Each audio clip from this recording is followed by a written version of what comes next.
It is an enormous pleasure for me to speak to you today about the intersection of three topics that are really central to my work: queer theory, literature, and translation. Despite the importance to me of each of these separately, however, until recently, I haven't had a lot of chances to reflect, as it were, on a meta level about all three of them together. So I'm really grateful for this opportunity to do that, or rather to continue to do that. This talk is a work in progress. The version I have for you today is actually its third incarnation. The first was given last February at a seminar at Boston University on literary translation for an audience who obviously knew a lot about literature and translation, but knew very little about queer theory. Then I gave it again in May at Nihon University in Tokyo. This time it was in Japanese for an audience of Japanese literature scholars who knew very little about queer theory, but obviously a lot about Japanese literature and a little bit about translation too. So today, what I have for you is a revised version of that Japanese talk, back again in English. And I admit that I'm feeling a little whiplash, not only because of the shuttling back and forth between Japanese and English, but also because the audience each time has been so different, and has forced me to think about these issues in really slightly different ways each time. You all, I imagine, collectively at least, know quite a bit about all three of the topics, so I apologize, especially in advance, if some of what I say today, or all of it, seems old hat to you. A lot of what I have to say does, in fact, concern ancient history from the 1990s, when queer theory first emerged and I first encountered it. Queer theory is now at least 23 years old, and people are beginning to talk of second or even third wave queer theory. It has a history then, rather than being the young radical upstart that it was in the 1990s. In January of last year, Michael Warner, one of the founders of queer theory, wrote an article in the Chronicle of Higher Education to mark the ending of Series Q, a very important series of books from Duke University Press that published many of the best-known works of queer theory, beginning with Eve Sedgwick's book Tendencies in '93 and ending in 2011 with her posthumously titled published book The Weather in Proust. Sedgwick was, as many of you know, one of the founders of queer theory, and since she passed away in 2009 and the series was also coming to an end, Warner wrote the article in order to look back over queer theory's past and take stock of its short history. The article serves as a fantastic summary of queer theory, and I recommend reading it if you're interested. But many readers seem to have missed Warner's point about taking stock and read it as an obituary for queer theory. Now that gay marriage is on the verge of legalization in the United States and the world of scholarship seems to have moved on to newer trends, some people seem to have assumed that queer theory is over. As I will explain to you today, however, I, like Warner, believe that queer theory is still very much alive and kicking and continues to offer an important and useful set of tools for thinking about sexuality, language, and power, which is to say, three of the most important ingredients in literature. But this talk will not only be about queer theory and literature, it will also be about translation and its relation to both.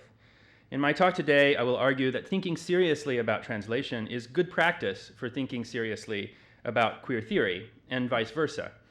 I will also suggest that translation itself can be thought of as a kind of queer practice. By the end of this talk, I hope you'll understand what I mean by queer practice. First, I want to give you some personal history and forgive the lapse into nostalgia at some points. But as it happens, the history of queer theory coincides very closely with my own life as a scholar and with certain key events in my personal life. I was born in 1968. I grew up in Oklahoma. And I went to college in Kansas during the late 1980s. In the fall of 1991, I started grad school in Japanese literature at Columbia University. During that first semester, as I worked my way through the Kojiki and the Tale of Genji, I also came out of the closet as a gay man when I was 23 years old. Now, the early 1990s were a very exhilarating, but also a very frightening time to be young and gay. It was the height of the AIDS epidemic, before the invention around 1996 of the so-called cocktail treatment that would make AIDS a relatively manageable disease, at least for those who could afford the drugs. It was a time, in other words, when being HIV positive felt like, and too often was, a death sentence. I was lucky in that not that many of my friends were HIV positive, but some were, and we all felt haunted by the specter of the disease. Not to get too personal, but I can tell you that while I was very happy to be freshly out of the closet and living in New York, to finally have gay friends and to begin to discover something of the gay world, I was utterly petrified of contracting HIV. As I look back on that period now, it's hard even to convey the sheer terror I felt every day. I was, of course, not alone in that, but I often felt like I was alone. It's clear to me now that this fear was in some ways irrational. I did not practice unsafe sex that much, or use intravenous drugs, nor had I had any blood transfusion that put me at risk. But my own internalized homophobia, which is a word you don't hear that much anymore, but which I had carried around with me from having grown up in a very conservative and homophobic place, Oklahoma and Kansas, had been transformed, I think, into an irrational fear of AIDS. I wasn't religious, nor did I grow up in a religious family, thank God. But on some level, the AIDS epidemic seemed to literalize the old idea that homosexuality was a deadly sin, and that being gay could only lead to a miserable life and an early death. If I was gay, I thought, and I really did think this, I would eventually contract HIV and die. So enough of that.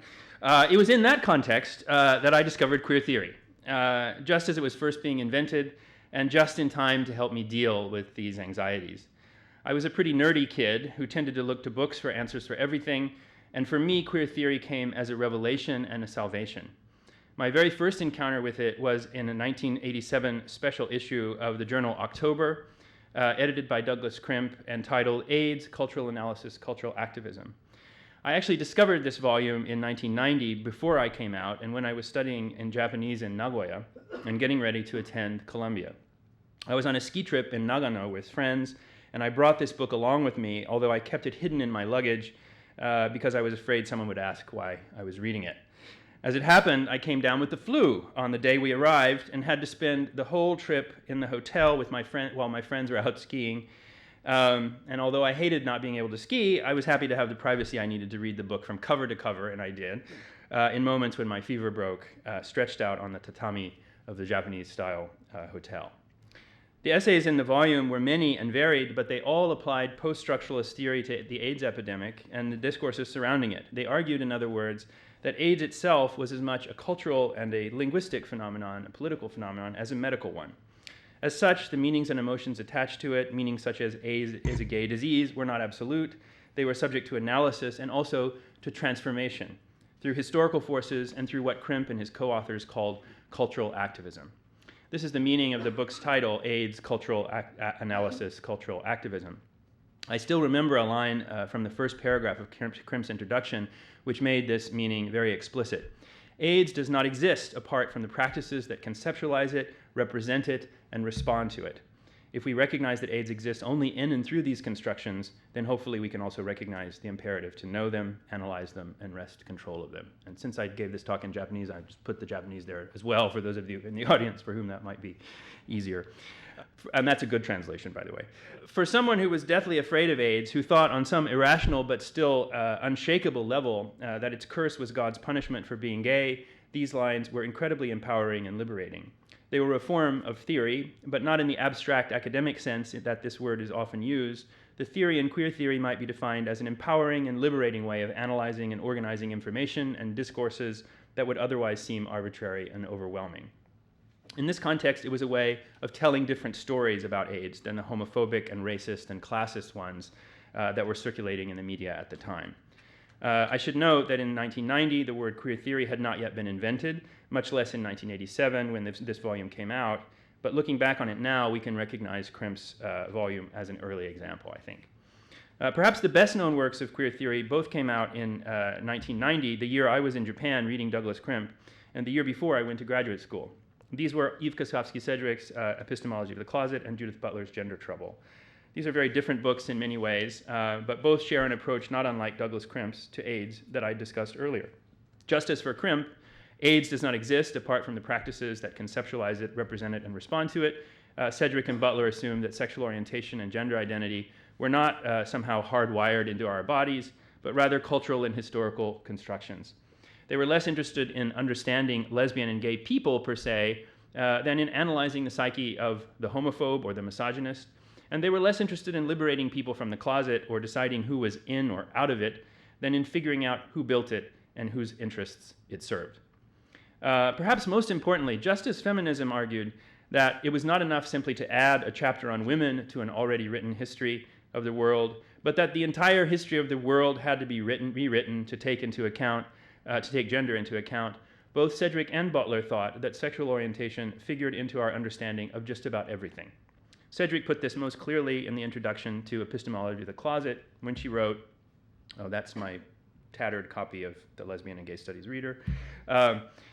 This book will argue that an understanding of virtually any aspect of modern Western culture must be not merely incomplete, but damaged in its central substance to the degree that it does not incorporate a critical analysis of modern homo-heterosexual definition. So here you see really the kind of ambition of this, right, that says it reaches every corner, every nook and cranny of modern Western civilization. Whether it reaches that in Japan or not is a different question we can talk about later. But now there's much more that I could tell you about queer theory, but rather than go on about queer theory per se, I'd like to introduce yet another term that I hope will help us to understand by comparison a little better what queer theory is. In the process of contrasting this term to queer theory, I hope to also be able to think some interesting thoughts about translation. The other term is lesbian and gay studies. Now, queer theory, you see, was not the first form of academic writing to treat non-normative sexuality. Before queer theory came along, there was, and still is, lesbian and gay studies. Now, I want to warn you that I'm about to make a very schematic and possibly impoverishing distinction between these two terms, when in fact the border between them is not always that clear. I risk perpetrating this oversimplification anyway, however, for heuristic purposes, in the hope that it will help us to clarify my thoughts about the third term on the table here, which is translation. More recently, lesbian and gay studies is referred to sometimes as LGBTQ studies, or it has various different names. As you can tell, that's for lesbian, gay, bisexual, transgender, and queer studies. As you can tell from that ever-lengthening acronym, LGBTQ studies, actually I'm just going to call it lesbian and gay studies for convenience, is the study of a specific set of populations understood to constitute a minority, or rather several minorities. There are many differences between lesbian and gay studies and queer theory, but perhaps this is the largest one. Eve Sedgwick uses the term minoritizing to refer to lesbian and gay studies, meaning both that it is about minorities and that it is relevant chiefly to those same minorities. Queer theory, on the other hand, is universalizing, meaning that while it may be concerned with sexual minorities and how they are treated, its findings are relevant to everyone. Not only that, but as she wrote in the passage I quoted earlier, it is relevant to everything. The universalizing approach to queer theory, moreover, questions whether it is really possible to divide up the population into clearly defined minorities. Lesbian and gay studies assumes that its object is out there in the world, lesbian and gay people, or transgendered people, or even queer people, and that its job is to describe them, analyze them, and tell their stories. Queer theory, on the other hand, thinks that categories like gay and lesbian are just words that can never possibly adequately describe the people that they supposedly refer to. Lesbian and gay studies assumes that lesbian and gay people exist, and language comes along to describe them or forces them into silence. It is a form of Enlightenment thinking, then, that puts its faith in knowledge and revelation as in the model of coming out. Now, this has very specific consequences for the way that lesbian and gay studies and queer theory think about translation, or at least that's what I'm going to propose today. So what is a lesbian and gay studies approach to translation? One major concern about translation from a lesbian and gay studies perspective has been simply to address the fact that gay sexuality or lesbian sexuality is often omitted in translation. This omission has to do with the fact that homosexuality has long been known, in the West at least, as the love that dare not speak its name.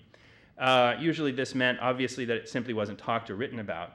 When it did appear, as it often did in texts from ancient Greece and Rome, for example, and the text in which it appeared was to be translated, the translator would either leave it out, or if you were lucky, leave it in Greek or Latin.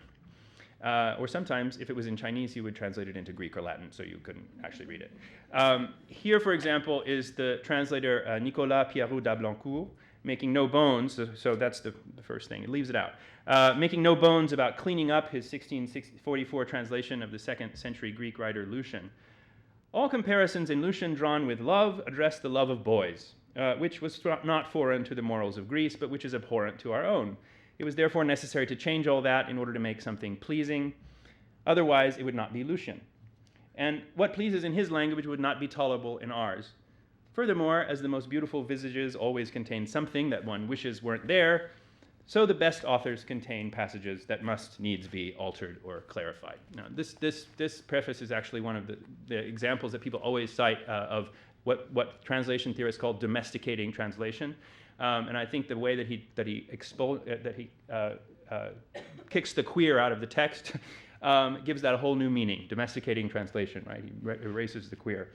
For a more recent example, and perhaps better known one, there is this passage in E.M. Forster's 1913 novel Morris, when the protagonist and his future boyfriend Clive Durham are sitting in translation class, and a passage about the love of boys comes up in the text that class members are taking turns translating aloud. They attended the dean's translation class.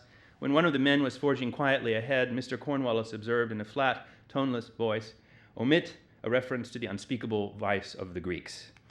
Durham observed afterwards that he ought to lose his fellowship for such hypocrisy. Morris laughed. I regard it as a point of, and this is Clive again, I regard it as a point of pure scholarship. The Greeks, or most of them, were that way inclined, and to admit it is to omit the mainstay of Athenian society. Is that so? He hadn't known it could be mentioned, and when Durham did so in the middle of the sunlit court, a breath of liberty touched him. Now, this passage is, on one level at least, quite a moving example of the Enlightenment model of sexual liberation typical of lesbian and gay studies. The dean or professor wants to keep the vice of the Greeks untranslated and thus in the closet. But Clive brings it out in the middle of the sunlit court. The initial stirrings of love between the two boys are brought about through the mediation of translation, understood as the liberation of a repressed and transhistorical form of desire.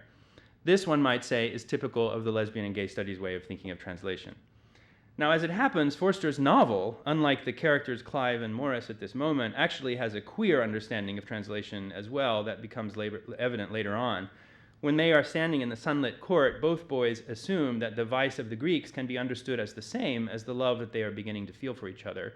That, in other words, a direct translation of their love is possible in the terms of the Greeks. Later, however, the protagonist, Morris, will come to realize that this was in fact a mistranslation. Clive's inability to understand this, his insistence on a one-to-one correspondence between his love for Morris and Greek pederasty, will cause their relationship to end. This happens quite literally when he decides to break up with Morris and get married to a woman like an ancient Greek man would, thus betraying his understanding of the act of translation as something much more direct and literal than it ever actually can be. Morris, for his part, understands that his love needs its own language. He comes to understand translation as a queer practice. I hope that by the end of my talk, you'll see what I mean by translation as a queer practice, but for now, I'll just repeat that from the lesbian and gay studies perspective, translation offers the hope of actually making connections across time and culture, and of remedying the kind of omission of gay sexuality performed by translators such as D'Ablancourt and the Dean in Forster's novel. A second concern about translation from a lesbian and gay studies perspective is that it tends to warp and distort gay sexuality. A few examples here from the translations of Japanese literature. In Japanese, as I'm sure you know, the word nanshoku once referred to love between men, and until around the end of the Meiji period, it did not have many of the negative connotations that homosexuality, a term like homosexuality, does today. It appears most famously in the title of Ihara Saikaku's 1687 text, Nanshoku o Kagami, a title I will leave untranslated for now. But you still see it quite often up through at least the first half of the 20th century. It comes up in Moriogai's 1909 novel Vida Sexualis that we just read in my class, when the narrator discusses the so-called koha students who chase after boys and their nampa counterparts who prefer girls. In the 1972 English translation of this book by Kazuji Ninomiya and Sanford Goldstein, the word nanshoku is translated as sodomy, and koha as queers. Now, sodomy, of course, is a notoriously vague but always pejorative word for what we might call gay sexuality that comes from the biblical city of Sodom, which, of course, God destroyed for its sinfulness. The word nanshoku, however, has few such negative connotations and none of the biblical ones. In fact, it still retained the echo of quite positive associations during Ogai's time. So sodomy, as a translation for nanshoku, is clearly a mistranslation and would need to be fixed according to a lesbian and gay studies approach. One common option for this is the very neutral but slightly banal sounding male love, as in Paul Shallow's English translation of Saikaku's work, which he renders as the great mirror of male love, and that's the translation. The great mirror of sodomy would be a very different kind of book, of course. The same is true for the word queer for koha. While queer in English suggests an effeminate man and thus closer to the Japanese word okama or one or something like that, in Japanese, koha are the most manly of men, actually. So manly, in fact, that they want nothing whatsoever to do with women, not even in bed. So that's not a very good translation either. If some translators, and there we go, yeah. If some translators have hidden or distorted homosexuality in the process of translation, others have not hidden the homosexuality itself, but the homophobia.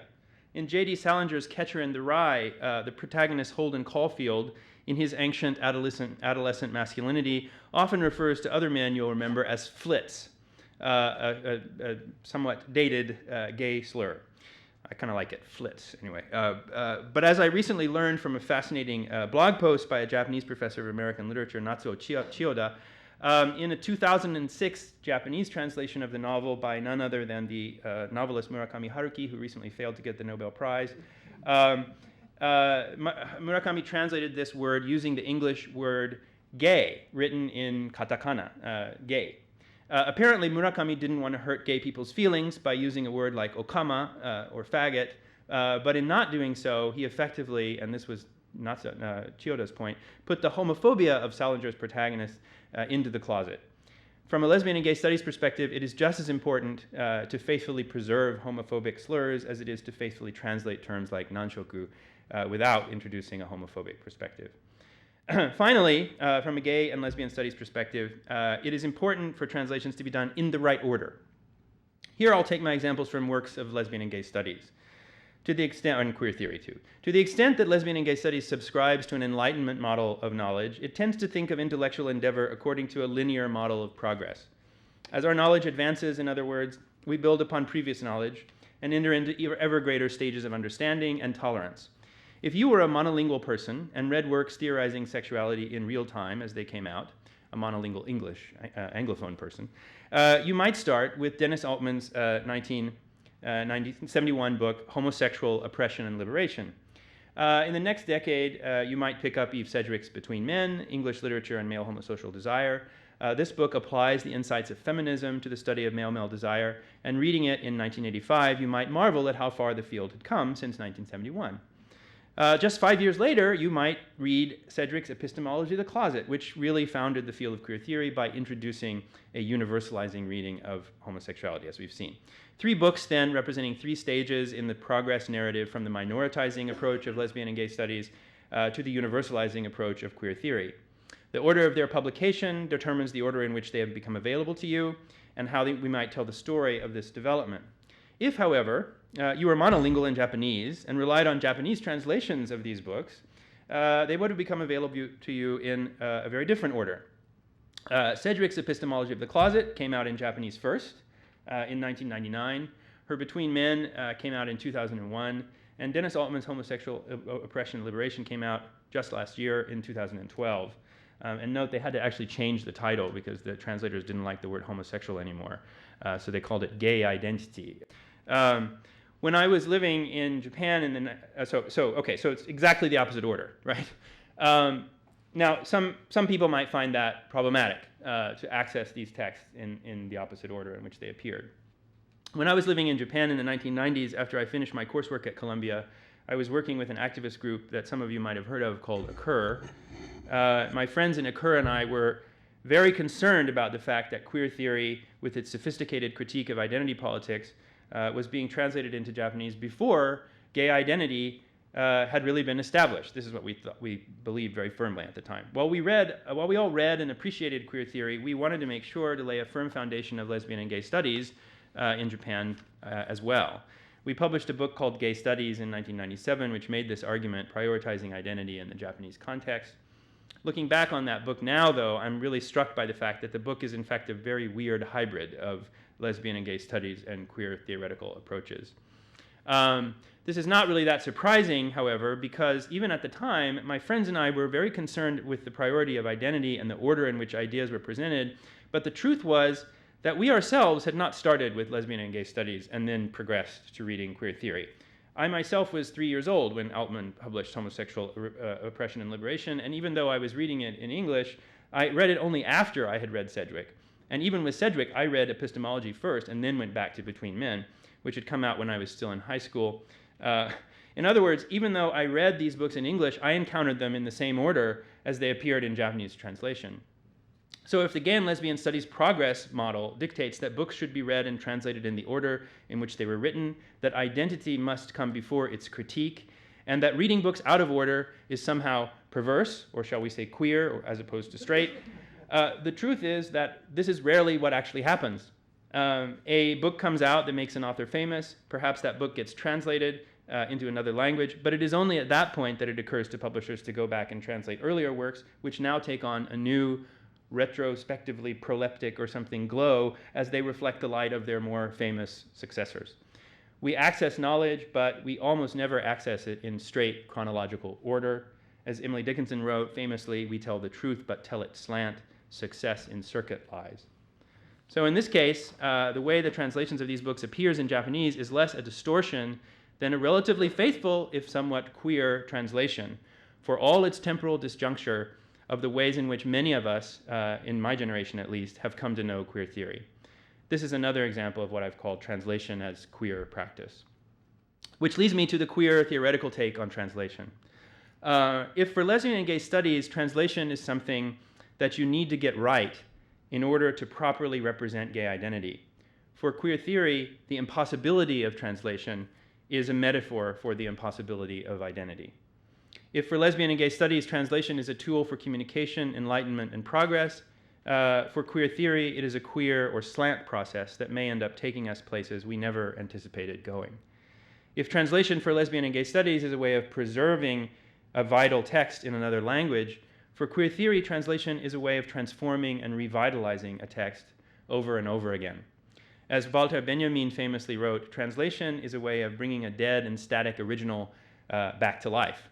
Natsume Soseki's wonderful novel Botchan, for example, has been translated into English no less than 6 times since it was written in 1905, which means that in English it has been resurrected in contemporary English idiomatic usage of the 1920s, 50s, 70s, 90s, and twice in the 2000s.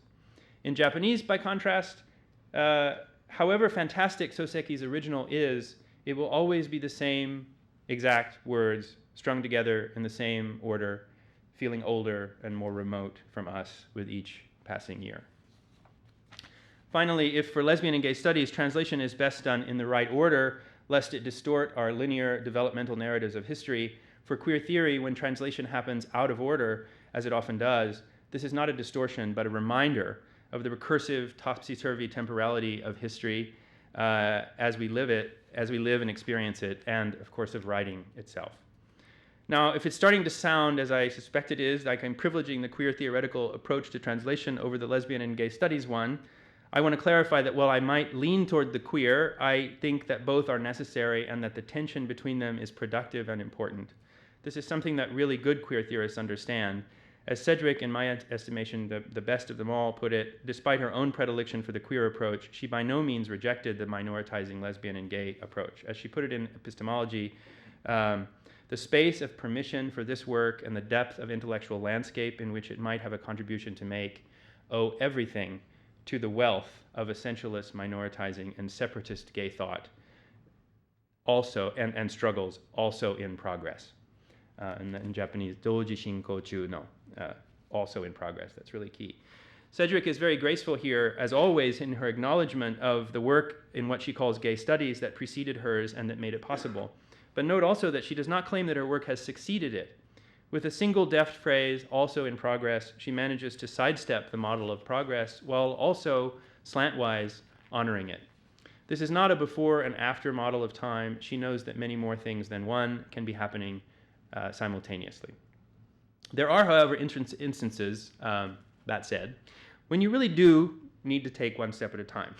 Up until now, I've been talking about translations of queer theory in Japanese, but not paying much attention to the details of those translations or the processes and negotiations that make them actually possible.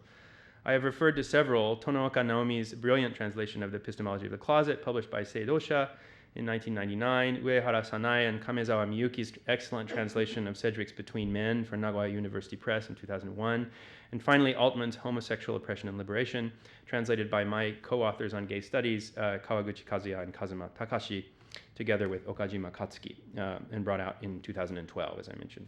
These are all really good translations, clearly done by people who cared about queer scholarship and who had done their homework in queer theory.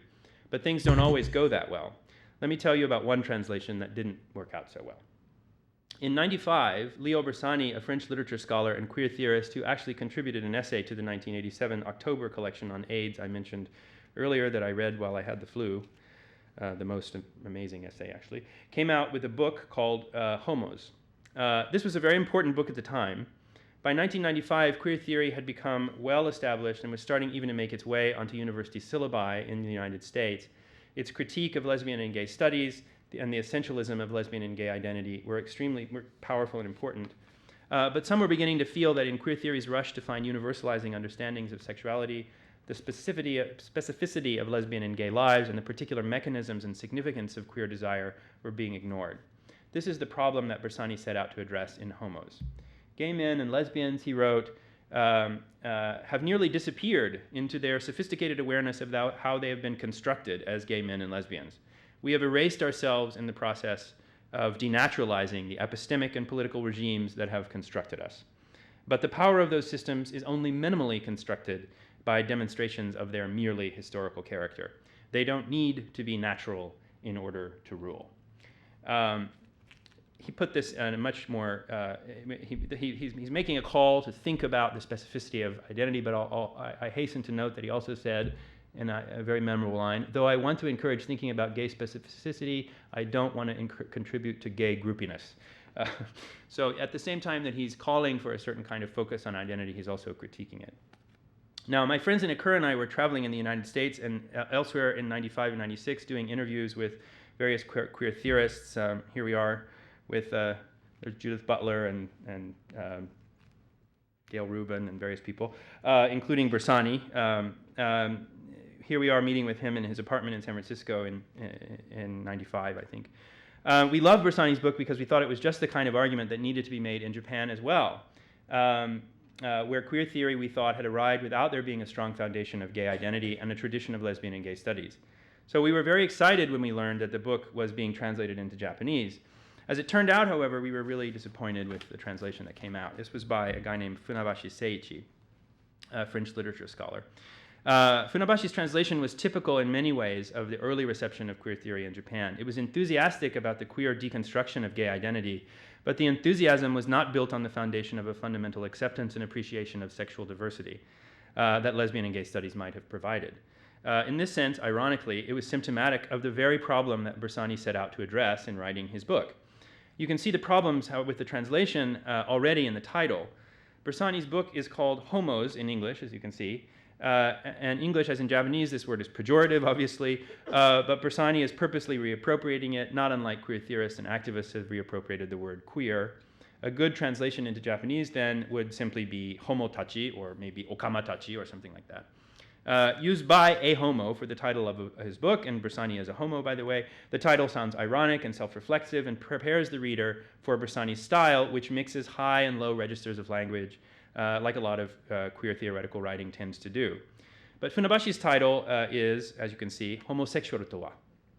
Now, we might translate that back into English as what is homosexuality, except it sounds even weirder in Japanese because it's using the actual the English word.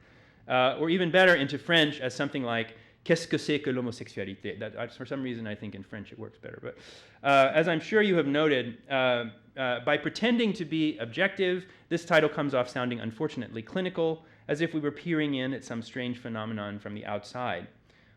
Dosei to wa nanika, homosexual to wa nanika. Queer theory is supposed to be skeptical of the way knowledge is imbued with power, but this title makes this book of queer theory sound like a reference book. There are many, many other examples of problems like this with Funabashi's translation, so many that I couldn't possibly get to them all, but I'll just show you a few. The heartland, he translates as the center of the gay community, interestingly. Non-IV population, he translates as people not infected with the IV virus, which he clearly doesn't even know what that means.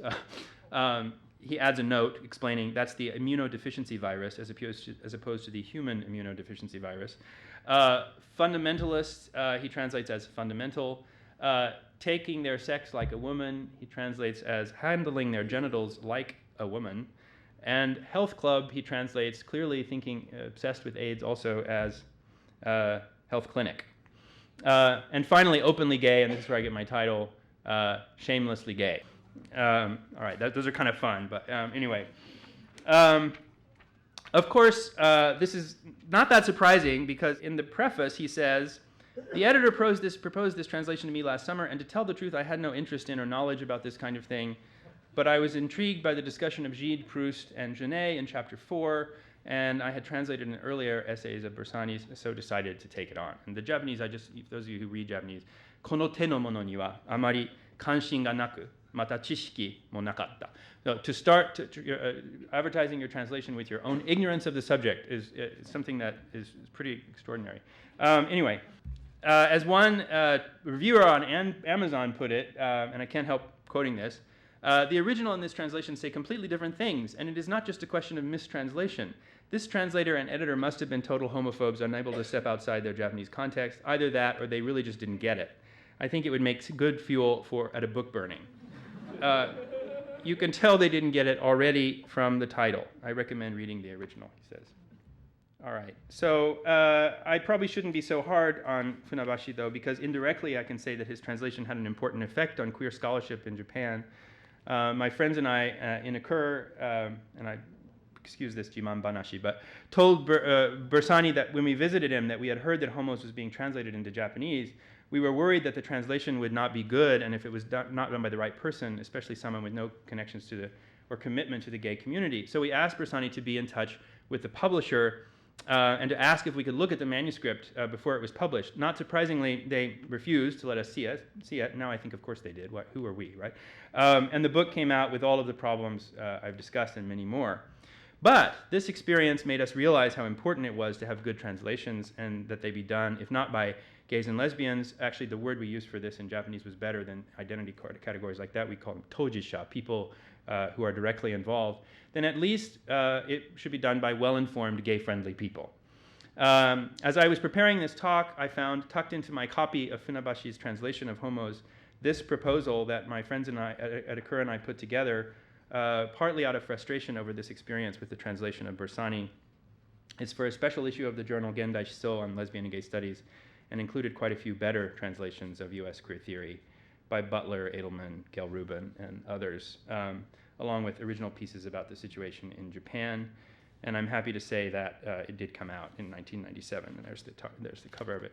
I'd like to mention here that this collection includes pieces by two people who are no longer with us and whom I miss terribly. One essay by the late Takemura Kazuko, a scholar of English literature who would go on to produce her famous translation of Judith Butler's Gender Trouble, and also a translation by the late Murayama Toshikatsu, another scholar of English literature who translated David Halperin's important work, Saint Foucault, as part of our project to publish good translations of US queer theory.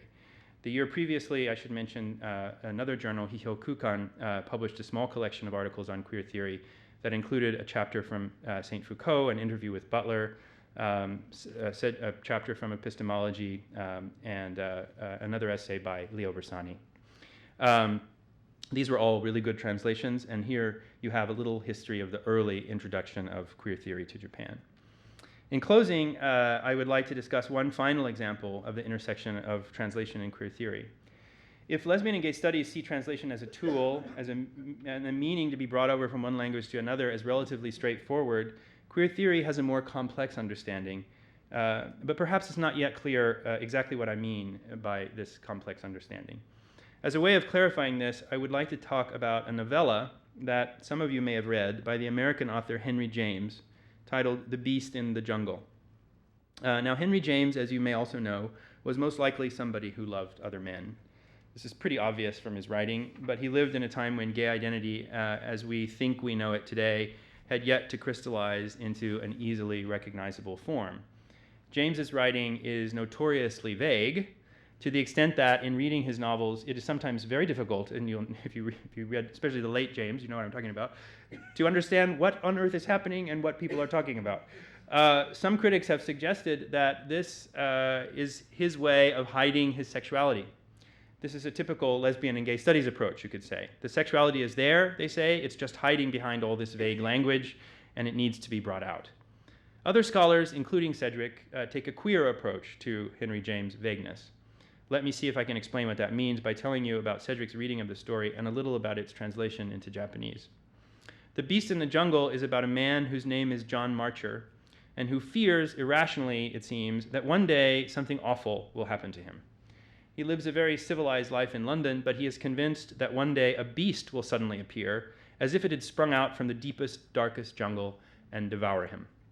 He lives in dread of this moment, and the fear of it has kept him in some ways from being able to live his life to the fullest. And yet he has one friend, a woman named May Bartram, with whom he has shared this secret and to whom he becomes incredibly close as a result. He never marries, but spends his entire life hanging out with this one woman, the only person in the world who knows his secret. Now, you might be forgiven for thinking, as I tell you this story, that this man was a deeply repressed gay man and that his secret, his fear of the beast in the jungle, was actually a fear of his own gay sexuality, that he has kept repressed deep inside him, while living with the terror that it will someday come out and devour him. His friend May, you may say, sounds like she is his fag hag or his beard, keeping him company in the closet while possibly repressing her own love for him and helping him to keep his secret. There are many, many passages in the novel that do make it sound just like this. Here's just one example. The rest of the world, of course, thought him queer, but she only knew how, and above all, why queer, which was precisely what enabled her to dispose the concealing veil in the right folds. She took his gaiety from him, since it had to pass with them for gaiety, and as she took everything else. What exactly does queer mean here?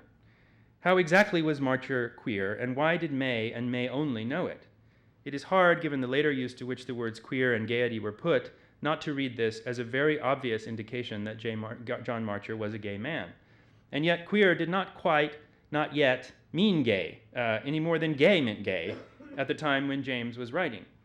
A sentence like, she took his gaiety from him, could mean, then, that she took his happiness away from him, leaving him unhappy. We might also think it means, and indeed the story suggests this, that she took his gayness away from him by hanging out with him all the time and making people think they were a couple. Or perhaps it could mean that she somehow imitated his gayness and his happiness, in the sense that she took her gaiety, she got her gaiety, her happiness from his, and that they were therefore happy together. In other words, the sentence could mean that they were both unhappy and neither was gay, that they were both unhappy and possibly both gay, or that they were both happy but neither was gay. I'm being a little facetious here, obviously, but I think you'll agree that this passage can really induce dizziness. Sedgwick has a chapter about this story in Epistemology of the Closet. In fact, she writes that it was reading this story that gave her the idea for the whole book in the first place, one of the first books of queer theory, as we've seen, and one of the first to question the assumption made by most lesbian and gay studies that sexuality is something that one can simply know about, something that is either in or out of the closet. You might be surprised to find out that the gay reading of this book that I have just outlined is not how it was read at all for most of the 20th century. It was not always considered a gay story. The standard reading of the story was simply that John Marcher was afraid of living his life and of recognizing his love for May Bartram. May dies at the end of the story, and Marcher is devastated. Sorry to spoil it for you. And Marcher is devastated by her death, and most critics have assumed that the tragedy and indeed the moral of the story was not that he was never able to come out of the closet, but that he missed the chance to marry May Bartram. So here we have two different readings of the story. One, that John Marcher was a deeply closeted gay man, and the other, that he was a straight man who missed out on the love of a good woman. What then is Eve Sedgwick's reading in Epistemology of the Closet? She thinks May Bartram loved John Marcher and that he loved her. She does not, however, think that May wanted John to be straight or even wanted him necessarily for herself. In a really stunning example of queer reading, she argues that May Bartram understood that in the increasingly homophobic world of late 19th century England, that all men were becoming in some ways like John Marcher, not necessarily gay, but all subject to what Sedgwick called homosexual panic, all terrorized into worrying that their sexuality was not straight enough. In Marcher's case, this meant that he effectively had no way to access his desire at all. His friend May could see this about him and wanted better for him. Not necessarily for him to come out of the closet as a gay man, that wasn't an option in 1890s, or for him to start loving her as a straight man, but to get over his fear of the beast in the jungle enough to explore whatever his sexuality might be. Sedgwick writes, I hypothesize that what May Bartram would have liked for Marcher, the narrative she wished to nurture for him, would have been a progress from a vexed and gaping self-ignorance around his homosexual possibilities to a self-knowledge of them that would have freed him to find and enjoy a sexuality of whatever sort emerged. Sedgwick's reading here is queer. It does not assume an identity that exists and is waiting only to come out into the light of day. It does not rely on a simple in or out binary of the closet. It can also be read, I think, as a sort of queer theory of translation. When one sits down to translate a text, one wants to be accurate, to bring over the information intact, but one also knows that the text that results will never be definitive or final. Like sexuality itself, translation is an ongoing process, and one can never quite predict what will emerge from it. To think of it in this way as a contingent and unpredictable practice, rather than as a tool for communication or enlightenment, is to get the closest to what translation is about. That is what I meant when I called translation a queer practice at the beginning of my talk, and it's why I think that both that practicing translation can make you a better queer theorist, and reading queer theory can make you a better translator. I'm almost done. There are actually quite a few Japanese translations of The Beast and the Jungle, at least 4 that I know of, including 2 from the early 90s when queer theory was coming into existence. But the interesting one for our purposes is one that came out in 1999 in an anthology titled, interestingly enough, Anthology of Gay Short Stories. I think many older James scholars used to the straight reading of this story would have been a little scandalized to see it here, alongside the work of real flamers like Oscar Wilde and E.M. Forster. On the back of the advertising copy reads, as you can see, this is the gay canon. Actually, it's korezo gay canon, it says. The translation here is by Kitahara Myoko, and in the passage I quoted earlier, she uses furigana, that marvelous technique that allows you to say 2 things at once in written Japanese, to capture James's ambiguity. For queer, and here's the passage. For queer, she uses kimyo, the Japanese word for strange, but she glosses it, as you can see, with the phonetic spelling of kuya in English. For gaiety, she uses yokisa, or cheerfulness, but she glosses it with gaiety in English. There's something a little knowing about this translation. The fact that Sedgwick's article appears in a bibliography and the very fact that this story appears in a collection of so-called gay short stories suggests a kind of identitarian appropriation of James's text in the manner of gay and lesbian studies. But Kitahara's translation also clearly recognizes and tries to maintain James's vexed vagueness. No earlier Japanese translator, as far as I've been able to tell, seems to have been aware of it. In this sense, her translation, thanks to a little help from furigana, might be called queer and LGBTQ at the same time. And for reasons that I'd be happy to talk about more in the Q&A, I think that this may be the best combination for all of us, both here and in Japan.